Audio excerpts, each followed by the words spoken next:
Парк Ухтинского АТП пополнили 6 новых автобусов на газомоторном топливе. Вскоре они выйдут на городские маршруты. О преимуществах новых машин узнала Виктория Науменко.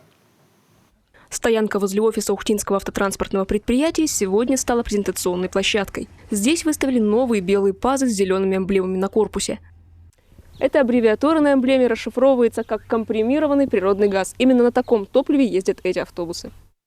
Для автобусов вскоре оборудуют специальные боксы. Специалисты по обслуживанию транспорта на газомоторном топливе прошли необходимое обучение и получили удостоверение. Водители готовы пересесть за руль автобусов нового образца.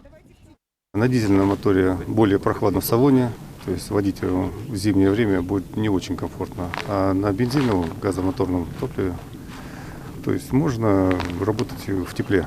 То есть как для пассажира, так и для водителя будет тепло. Салоны автобусов не только более теплые, но и оборудованы девайсами для комфорта и безопасности водителей и пассажиров. Переход на газомоторный общественный транспорт – давняя мечта ухтинской администрации.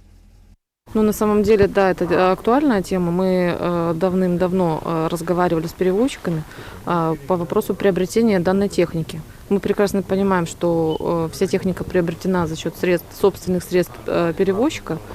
Это достаточно дорогостоящая техника. Ну, вот, к счастью, это совершилось.